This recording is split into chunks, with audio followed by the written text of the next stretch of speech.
Hey everybody, it's Candy. I'm back to bring you more stories about my journey and what it was like when I was homeless. When I left off on the last video, I was talking about how Daryl and I had basically went to LA and then we went to Venice Beach and hung out there for about a week. Interesting story about how we got back from LA to back to Ocean Beach.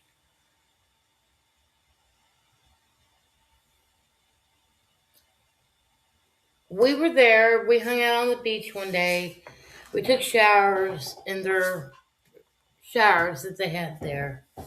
You didn't have to pay anything for them, but you did have to wait until they were open and available. If it was a busy day at the beach or whatever, but they were free for all beachgoers or whatever. So there was no excuses why people couldn't stay clean if you lived on the beach. So anyway, we had both went and got showers this specific day. We were sitting under one of their like gazebo type things that had some benches, cement picnic type benches.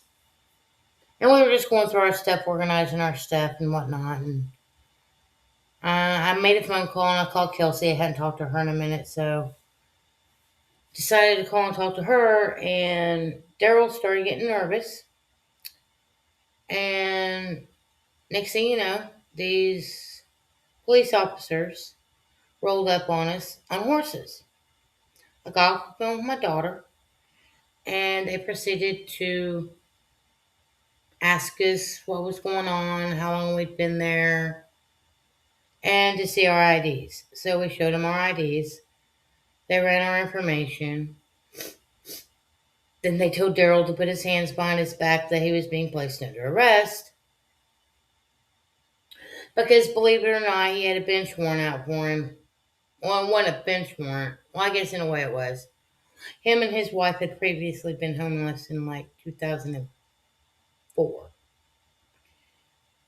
guess it was end of 2003 into 2004. And they had been out there in the same area. And they had been up on the Santa Monica Pier with a cart that they had found on the side of the road somewhere. And there wasn't no name on the cart at all, like a grocery store name or anything. It was just a cart. And they had their stuff in it. And they was up on the pier. And they got a ticket for a stolen cart, even though they couldn't say where they'd supposedly stole it from. And for a couple other things. Well, him and his wife basically left, to never look back. All these years later, Daryl is getting basically put in handcuffs because of that ticket. All those years prior. 11 years prior, I think it was. Anyway, so there I am, stuck on the beach with all of our stuff, and I had to try to get back to where we basically had been sleeping, which was a few blocks away, behind the Gold's Gym. And it was on the corner, I think, of Rose. I think it was 3rd and Rose, 4th and Rose, 6th and Rose, something like that. But it was behind the Gold's Gym, and it was just a few blocks from the beach. When Daryl and I had been in Ocean Beach, we'd ran into these Timmy and Terry, these two brothers that were twins. And they'd left before we did, because some people would just come through, travel through, not stay very long, might stay a week or so, and keep going wherever they were going, right? That always happens in any city, USA, in the homeless community. Some people don't stay in a city very long, they're just traveling through. And then there's other people that make that city their home for a long time. So anyway, we had met the twins. That's what everybody called them, was the twins. And We had seen the twins the night before, and they stayed down just from us. So that day that they took Daryl, and I was luckily, I don't know how I did it, able to get all of our stuff, my stuff and his stuff, his guitar, everything, back to where we had been sleeping. And the twins were there, and I told them what was going on, and they said they would stay with me all night, and they'd stay awake if I wanted them to, so I could get a full night's rest. And I was so grateful that they were sitting with me, so I'd feel safe, you know.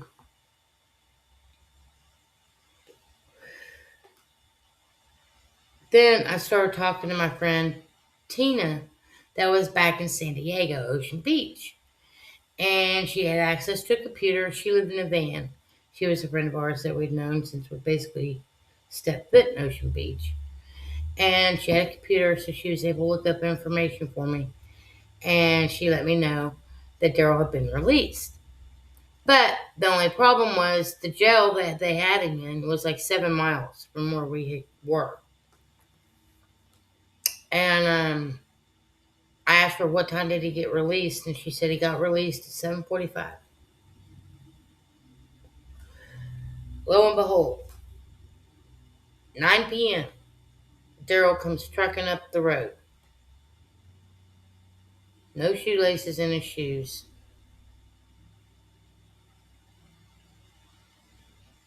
Even though they were on him. They'd given him all of his stuff. But yeah, here he comes trucking up the road. About 9 o'clock. An hour and 15 minutes, he basically ran 7 miles to get back.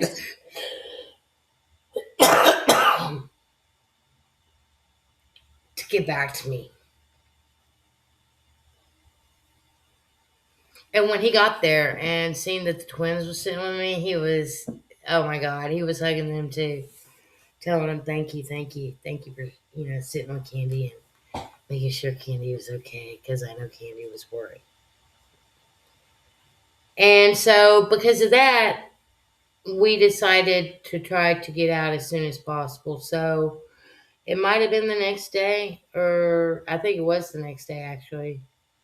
Um, we were sitting up at the Whole Foods market, sitting outside of it underneath the shade tree, and these cops pull up to us, and we're like, not again.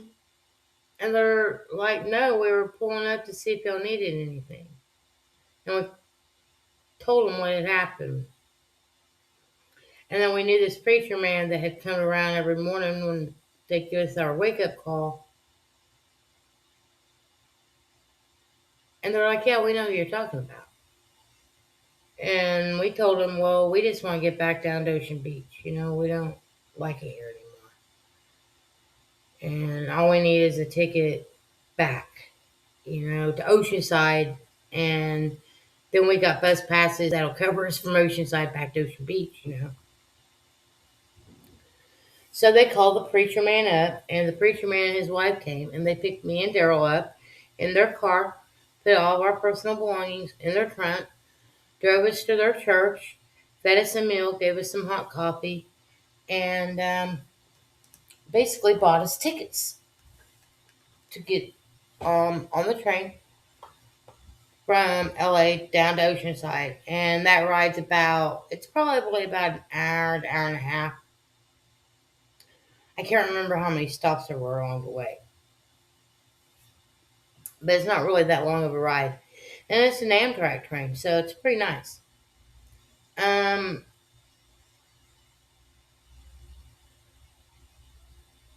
so they got us the ticket and then printed us out our tickets and everything like that, and brought us to the bus station and gave us some money to get on the bus. And then they handed us a little bit of extra money and told us to stabilize. I think they gave us like $50 on top of buying our tickets for us. So that was like totally amazing. So we went back to Ocean Beach and we stayed in Ocean Beach. We arrived back, I think it was actually around on March 1st. And when we arrived back in Ocean Beach, we had just caught the last bus into town that night, and everybody was pretty much already in their spots. And we went back to one of our spots that we'd slept at, and it was available. So we rolled up, did what we normally did, and went to sleep. Next morning, we show up to wherever it was we showed up at, and everybody was like, "Oh my God, you're back!" Like, yeah, we should have listened and stayed here, but we did have a little bit of an adventure for a week, so it's all good. We stayed in that town after that. After we came back to Ocean Beach, that's when I started meeting people and making connections. And I met this girl named Melody, and she had two twin babies. Well, she had two babies. They were twins, a boy and a girl. Um, and I asked her if I could take a picture with her, or a picture of her and them, in front of this little market that Daryl and I frequented at least once a day. And they had these little like picnic benches outside, and you could get food inside, and so it was pretty cool. Well, she was involved with this group that was like mm, they were like business owners. So it was like a small business owners coalition type thing. And I thought I could promote Daryl and his abilities with the guitar and his lessons and all that. So I started one of these weekly meetings, and um, meeting other people. In April, one of those people invited us over for 420 for 420 weekend, and she was having a cookout, hamburgers, hot dogs. They were gonna watch a movie later, um, whatever, smoke weed, drink some beer, and just have a good time. After that night came to an end, that's when she basically invited us to sleep on her couch, cushions on the floor, um, for the night. And we said, sure. So the next day, she basically said, hey, look, if you want to stay here, it's all good, you know. But because she knew we wanted to head up north, and she wanted to help us out as much as she could. And she wanted to give us the last 2 or 3 weeks while we were there, make it as comfortable as possible for us by giving us a place to stay so we wouldn't have to sleep out on the streets anymore. And we had a place to take a hot shower versus cold shower. And we still kind of acted, went about our daily life like we were homeless. But we also stayed inside the house a lot too and just watched TV, or got on her computer or whatever. And then she gave us tent, sleeping bags. How much money did she give us? She gave us like $350, $400, and a baggie that was halfway full of roaches, and her roaches were that long. And by roaches, I'm talking about weed roaches, weed joints. She rolled really fat, long ones, extra long ones, and she'd only smoke it like halfway down. And her halfway downs were like a full size joint. So she gave us like a baggie full of those. And some hash. Oh no, that was a friend of ours, another friend of ours that gave us some hash. That's what it was. And we were able to secure a ride from Ocean Beach, California, all the way up to Mount Shasta. And we camped out in Mount Shasta for about 3 weeks. And then we took a little bus that they had and went up to Wairika. and we was able to secure us a hotel room for free that night because of another homeless person told us how to. And then the next day, we decided to try to hitchhike out to head north. We were just heading north. We didn't really have a specific place that we wanted to end up. I mean, we had talked about going to Seattle, so I think that was our ultimate goal, was to get up to Seattle, but we never made it. We got picked up in Wairika and driven to Ashland, Oregon, and that is where us living in a tent started. And we arrived on May 31st of 2015, and we slept our first night underneath the bridge in our tent. The next morning when we awakened, we had food waiting for us and hot beverages. We were greeted by some of the local homeless people and given a lot of information that we needed. That was the day that I was introduced to flying a sign. And that is how Daryl and I made our money while living in Ashland, Oregon.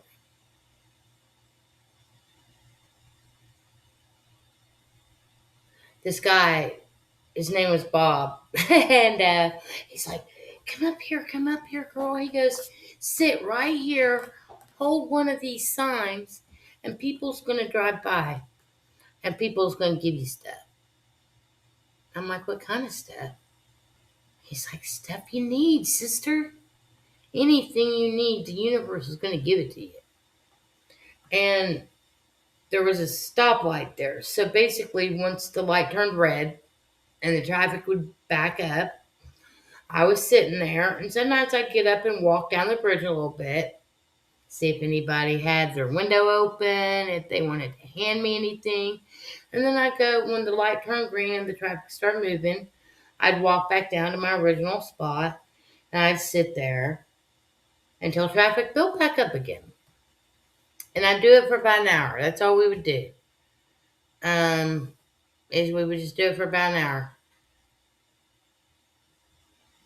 And then we'd give somebody else a chance. Because that was the rules. 1 hour on, 1 hour off.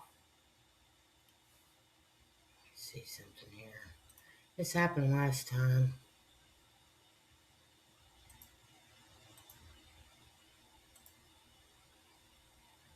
See if I can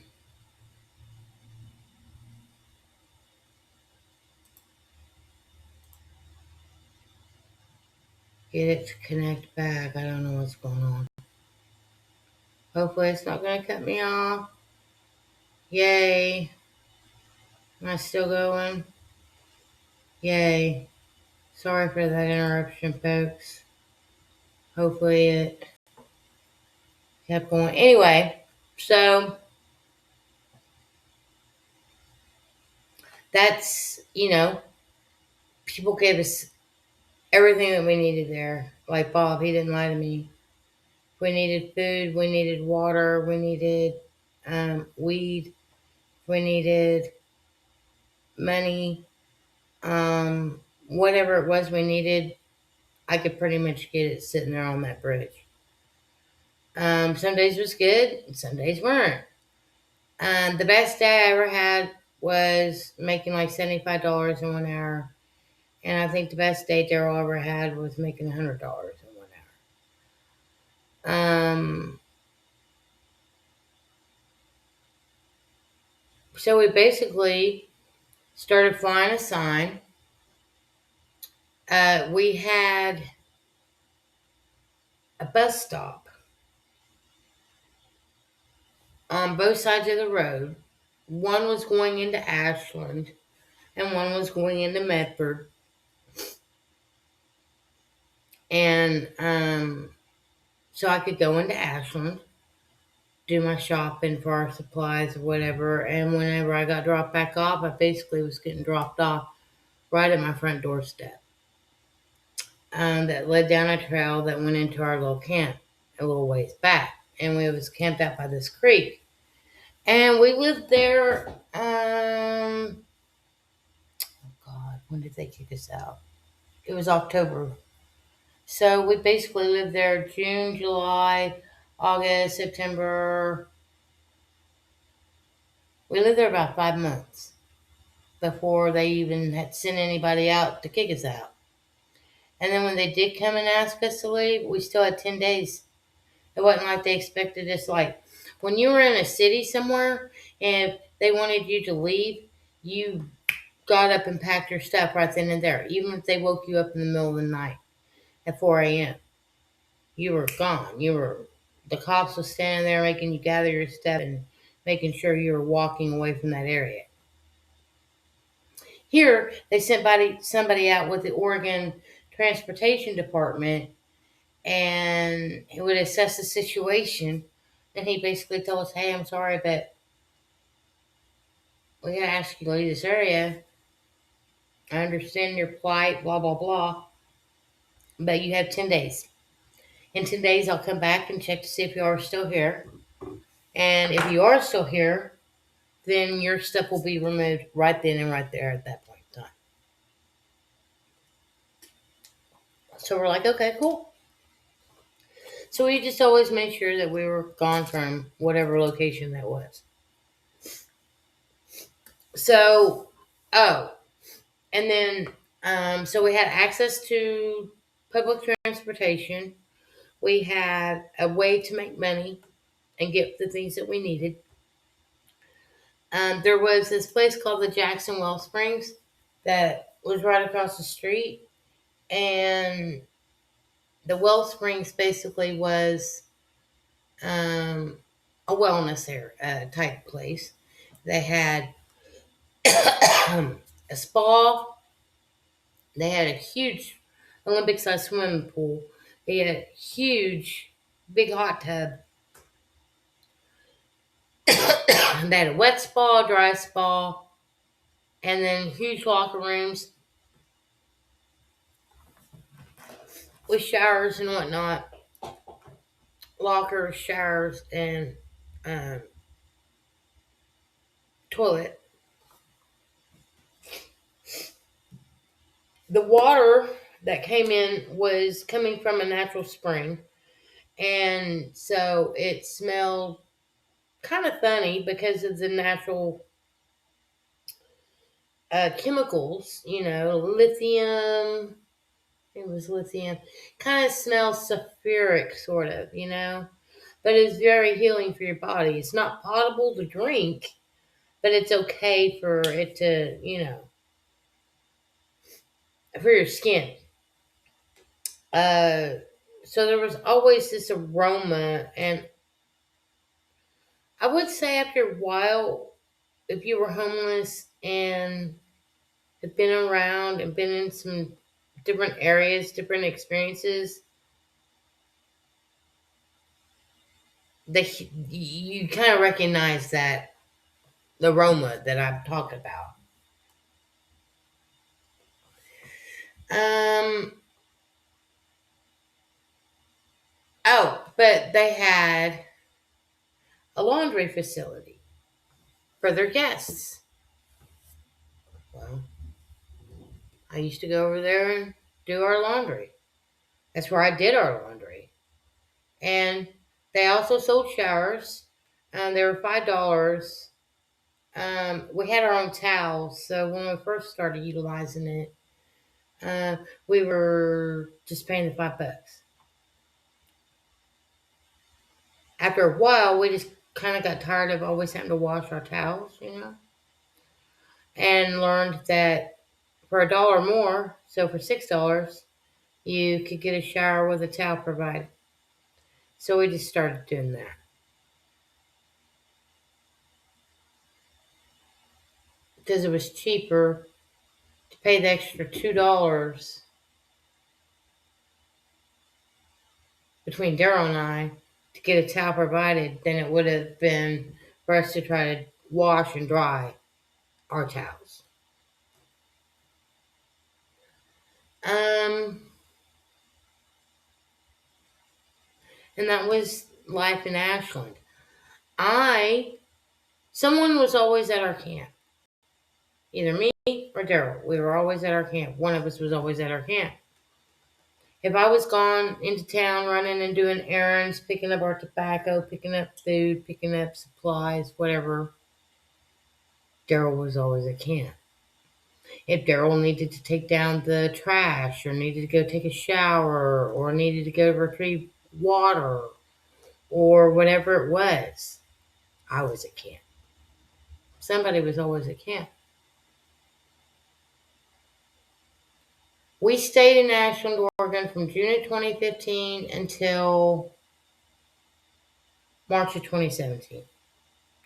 March of 2017, the end of March, beginning of April, we left Oregon. Well, we left our camp area, went and stayed in this town called Medford.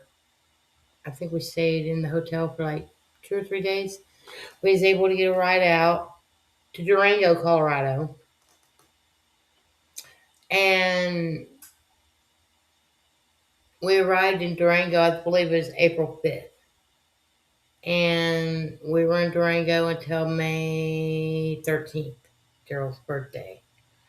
And my daughter, who was graduating that year, knew that Daryl and I was stuck there. We had tried to get rides out. We had tried everything in our power to try to get to Oklahoma from that point, and nothing was happening for us. We weren't close enough to a major highway to where Daryl and I could just walk a few miles out to the major highway to try to stick our thumbs out and hitch a ride down to Albuquerque on I-40 and then try to hitch a ride back into Oklahoma. So Kelsey and her boyfriend came and picked Daryl and I up and brought us back to Oklahoma, and we stayed in Oklahoma from May, June, July, August. We basically came back right before Labor Day weekend of 2017 to Ashland, Oregon. And that's where we stayed until Daryl passed away, January of 2018. If you have any questions about anything, like if you want more information on resources or some of the more personal details as to how we lived, feel free to ask me. I have no problems sharing about any of my experiences while I was homeless from May of 2013 until January 2018. I'm an open book, basically. You can ask me anything about my life, and I ain't gonna lie to you. And I'm the same way you see here is the same way I'm out on the street, out in the real world. I like to smoke my weed. I like to talk, carry on a conversation, connect with other people, share parts of my life, learn about other people's lives. And I pretty much genuinely just try to accept people as they are, because that's all I ever expect anybody to accept me as is myself. But I have all sorts of life experiences, all sorts of stories from different types of life experiences. Being homeless was just one little short portion of my whole life overall. I'm adopted. I'm an adoptee that's been found. I was homeless.